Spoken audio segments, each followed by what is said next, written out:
आप लोगों का भी क्लास 11th से इकोनॉमिक्स का पेपर होने जा रहा है। तो अभी के इस वीडियो में मैं आपको ऑब्जेक्टिव के साथ में सब्जेक्टिव का आंसर की इसी वीडियो में बताने वाला हूं।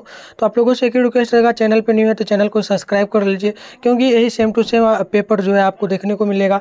तो सीधा सीधे आप लोग जल्दी से चैनल को सब्सक्राइब कर लीजिए, क्योंकि आपका हर एक मंथ जो एग्जाम होने वाला है तो हर एक मंथ यहीं पर आपको पेपर देखने को मिलेगा। तो देखिए, ये सब क्वेश्चन का आंसर मैं आपको दिखा देता हूँ। प्रश्न है, अगर आप लोग देखना चाहें तो थोड़ा थोड़ा दिखा देता हूँ, ठीक है। इसका मैं आपको डायरेक्ट आंसर दिखा दूंगा, क्योंकि मैंने पिछले वीडियो में इसका जो है उत्तर बता दिया था। तो देखिए, ऑब्जेक्टिव का ये रहा आंसर की, अगर आप लोग स्क्रीनशॉट लेना चाहें तो ले लीजिए, ठीक है। ये रहा। अब चलिए हम लोग बताते हैं आगे सब्जेक्टिव का। सब्जेक्टिव क्वेश्चन पहले दिखा देते हैं। जैसे कि देखिएगा, 1 से 10 तक प्रश्न है, इसमें से 5 बनाना है। तो पहला प्रश्न है, आर्थिक नीतियों के नाम बताइए। दूसरा है बेस्ट, ठीक है ना, व्यष्टि अर्थशास्त्र से आप क्या समझते हैं। 3 नंबर है, सांख्यिकी अध्ययन की विभिन्न अवस्थाओं के नाम लिखिए। 4 नंबर है, बहुलक तथा माध्यिका में 2 अंतर लिखें, ठीक है। 5 नंबर है कि भारत में निर्धनता के मुख्य 2 कारणों को बताएं। 6 नंबर है, खाद्य सुरक्षा से क्या अभिप्राय है। 7 नंबर है, आदर्श जनसंख्या क्या है। उसके बाद आगे देख लीजिएगा, आगे आपका प्रश्न रहने वाला है 8 नंबर, जो कि जनसंख्या वृद्धि के निर्धारण के लिए 2 उपयोग को लिखिए। 10 नंबर रहने वाला है, माध्य भोजन जो है ना, माध्य भोजन योजना क्या है। 10 नंबर है, गरीबी रेखा से आप क्या समझते हैं। अब इसके बाद आगे आपका प्रश्न यहाँ पर हो जाएगा। देखिएगा, 11 से 15 तक है ना, ये 5 मार्क्स वाला प्रश्न है। इसमें पहला प्रश्न है कि क्या अर्थशास्त्र एक विज्ञान है अथवा कला, व्याख्या करिए। 12 नंबर है, अर्थशास्त्र में सांख्यिकी के महत्व को स्पष्ट कीजिए। 13 नंबर है, गरीबी के दुष्कर्म से आप क्या समझते हैं। गरीबी के उन्मूलन के उपायों को व्याख्या करें। उसके बाद 14 नंबर है कि राष्ट्रीय जनसंख्या नीति की व्याख्या कीजिए। और 15 नंबर आपका जो है ना, ये जनसंख्या घनत्व से आप क्या समझते हैं। जनसंख्या वृद्धि के कारणों की व्याख्या करें। तो चलिए मैं फटाफट से आपको जो है ना आंसर दिखा देता हूँ। जैसे कि देखिएगा, यहाँ से पहला प्रश्न का आंसर की सारा का सारा जो है ना डाला गया है। आप लोग देखिएगा, पहला प्रश्न जो था, आर्थिक नीतियों के नाम लिखिए। तो यहाँ पर लिखा गया है, मैं आपको जो है पढ़ूंगा नहीं, सीधे बता देता हूँ, ठीक है। देखिए, पहला का उत्तर ये रहा। स्क्रीनशॉट अगर आप लोग लेना चाहें तो ले लीजिए। दूसरा नंबर क्वेश्चन आपका रहा, ये देख लीजिए, क्वेश्चन के साथ में उत्तर लिखा गया है 2 नंबर का। प्रश्न है कि व्यष्टि, ठीक है ना, व्यष्टि अर्थशास्त्र से आप क्या समझते हैं। तो इसका उत्तर लिखा गया है, आप लोग स्क्रीनशॉट ले लीजिए। अब चलिए, यहीं पर आपका जो है ना 4 नंबर प्रश्न है, 4 नंबर का भी उत्तर यहाँ पर लिखा गया है, ठीक है। चरण के अकॉर्डिंग लिखा गया है, तो 4 नंबर का चरण के अकॉर्डिंग बढ़ते चलेगा।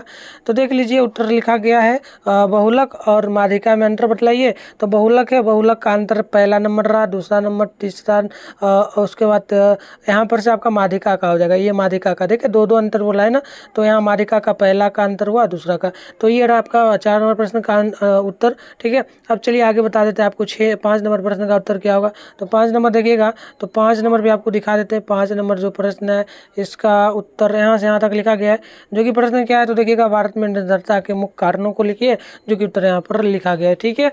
तो चलिए आगे दिखा देते हैं आपको जो है ना 12 नंबर प्रश्न। 12 नंबर है, देख लीजिए, 12 नंबर नहीं है, ये 2 नंबर है, सर ये इसी का उत्तर है। देखिए, अंतर पूछा था निर्धनता के 2, यहाँ पे देखिएगा मुख्य अंतर पूछा था ना, 2 मुख्य अंतर पूछा। तो ये पहला मुख्य अंतर, ये दूसरा बेरोजगारी, ठीक है। पहला में ये रहा। अब ये आपका टोटल 5 नंबर का आंसर रहा।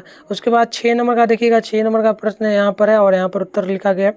जैसे कि प्रश्न है, खाद्य सुरक्षा से क्या अभिप्राय है। तो उत्तर यहाँ पर लिख दिया गया है, आप लोग पूरा स्क्रीनशॉट ले लीजिए। अब चलिए यहाँ पर 7 नंबर आपको दिखा देते हैं। 7 नंबर प्रश्न रहा, आदर्श जनसंख्या किसे कहते हैं। तो लिखा गया है आदर्श जनसंख्या के बारे में, तो ये आप उत्तर ले लीजिए।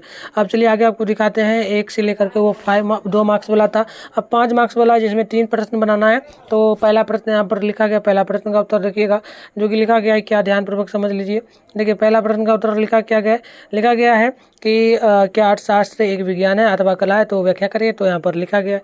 अब उसके बाद देखिएगा, यहाँ पर आपका जो है ना 12 नंबर प्रश्न है। 12 नंबर का भी उत्तर जो है थोड़ा लंबा जाएगा। देखिए, 12 नंबर प्रश्न है, 12 नंबर का उत्तर प्रश्न देखिएगा। देखिए, 12 नंबर है, तो 12 नंबर का यहाँ से समझाते हैं आपको। देखिए, 12 नंबर का सबसे पहले तो यहाँ तक ले लीजिए। जैसे क्वेश्चन है कि अर्थशास्त्र में जनसंख्यांकी के महत्व को स्पष्ट कीजिए। तो ये पॉइंट हो गया आपका। इसके बाद पॉइंट के बाद जो है ना पहला दूसरा करके लिखा गया है, जो कि ये देखिएगा, ये रहा आपका पहला यहाँ से यहाँ तक रहा। उसके बाद ये दूसरा नीचे रहा, तो इसका भी आपको दे देते हैं, स्क्रीनशॉट ले लीजिए, ठीक है। ये आपका लिख दिया गया है। अब और आगे 3 इसी का है, उसी का प्रकार है। ये आप लोग देख लीजिएगा, 13 नंबर का ही प्रकार है। 13 नंबर का थोड़ा लंबा है क्योंकि 5 मार्क्स वाला है तो लंबा जाएगा, ठीक है। तो ये ला, और भी आगे आप स्क्रीनशॉट लेते चलिए। 5 नंबर 5 पॉइंट है, 5वीं पॉइंट। उसके बाद ये रहा आपका 6ठा पॉइंट। तो यहाँ तक हो गया। अब चलिए आगे आपको दिखा देते हैं। लास्ट प्रश्न आपका है जो कि राष्ट्रीय जनसंख्या नीति से क्या समझते हैं, तो व्याख्या करना था, तो व्याख्या किया गया है, ठीक है। तो दोस्तों मैंने आपको टोटल जो है बता ही दिया। अगर आपने इसका PDF वगैरह लेना चाहते हैं ना, इसका अगर PDF वगैरह आप लेना चाहते हैं तो कुछ नहीं करना है आपको। सबसे पहले काम तो करना है कि वीडियो के डिस्क्रिप्शन बॉक्स में टेलीग्राम ग्रुप का लिंक डाला होगा और साथ में व्हाट्सएप ग्रुप का लिंक, दोनों ज्वाइन कर लीजिए। टेलीग्राम ग्रुप ज्वाइन करना अति आवश्यक है क्योंकि वहीं पर आपको PDF मिलता है, ठीक है।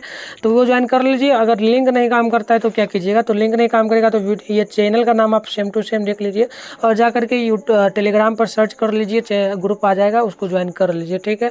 और आप लोग चैनल पर नहीं तो चैनल को सब्सक्राइब कर लीजिए क्योंकि यहाँ पर आपको सभी सब्जेक्ट का जो है ना हर मंथ पेपर दिया जाएगा। चलिए धन्यवाद। जाते जाते वीडियो को भी लाइक कर लीजिए।